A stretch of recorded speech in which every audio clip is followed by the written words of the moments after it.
Untuk kalau kondisi bidan, mari Ibu silakan duduk. Terima kasih bidan. Baik, selamat pagi Ibu. Perkenalkan saya Bidan Nurmala yang bertugas pada siang hari ini. Kalau boleh saya tahu ini dengan Ibu siapa? Saya dengan Ibu Putri Bu Bidan. Baik Ibu Putri, apa yang bisa saya bantu? Begini Bu Bidan, anak saya kan disabilitas. Nah, saya ingin konseling tentang kekerasan seksual yang ada di masyarakat. Baik Ibu, jadi Ibu datang ke sini untuk mengetahui tentang apa saja kekerasan seksual yang biasanya terjadi pada anak disabilitas. Baik Ibu, di sini saya akan melakukan konseling tentang kekerasan seksual pada anak disabilitas. Mungkin waktu yang saya butuhkan sekitar 5-10 menit. Ibu juga tidak perlu khawatir untuk privasi, akan tetap saya jaga. Apakah Ibu bersedia? Bersedia Bu Bidan. Baik Ibu, di sini saya akan menjelaskan tentang kekerasan seksual pada anak disabilitas. Jadi kekerasan seksual adalah melontarkan candaan seksual yang memaksa seseorang untuk melakukan sesuatu tindakan seksual. Nah Ibu, tindakan seksual bukan hanya dengan tindakan tetapi juga dengan kata-kata atau verbal ya Bu, misalnya candaan atau lontaran yang bersifat seksual. Nah Ibu, di sini ada beberapa hal yang perlu Ibu pahami, yaitu Ibu perlu mengajarkan kepada anak Ibu apa saja kekerasan seksual pada anak yang terjadi pada anak Ibu dan apa saja alat-alat atau organ-organ pada tubuh anak Ibu yang tidak boleh disentuh oleh orang lain.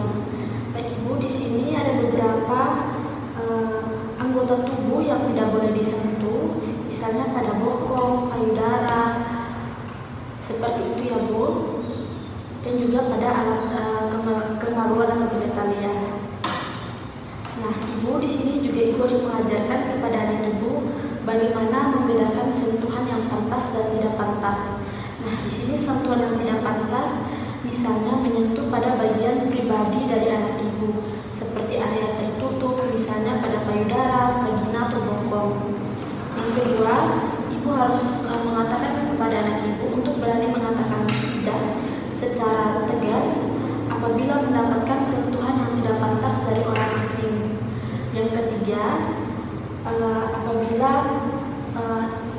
anak Ibu mendapatkan kekerasan seksual, Ibu harus segera memberitahukan kepada anggota yang berwajib untuk ditangani lebih lanjut Ibu. Jadi Ibu tidak perlu takut. Baik Ibu Bidan.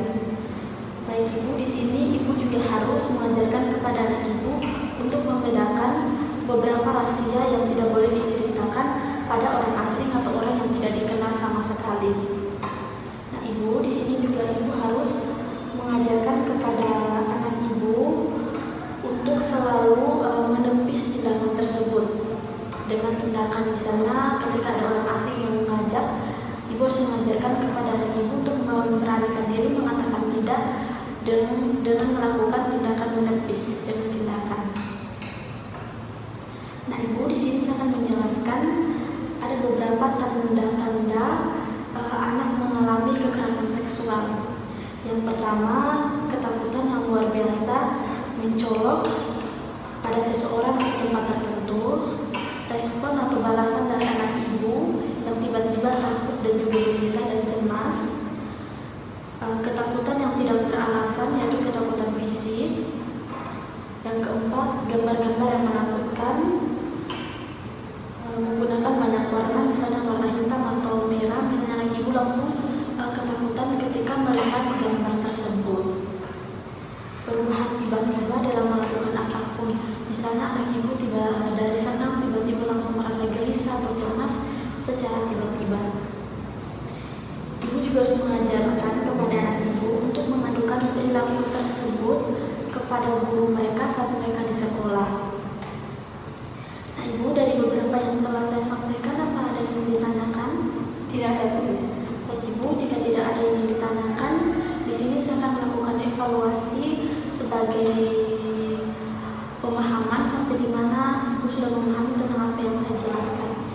Apakah Ibu bisa menjelaskan ulang tentang apa anggota tubuh yang tidak boleh disentuh? Anggota tubuh yang tidak boleh disentuh yaitu payudara, bokong,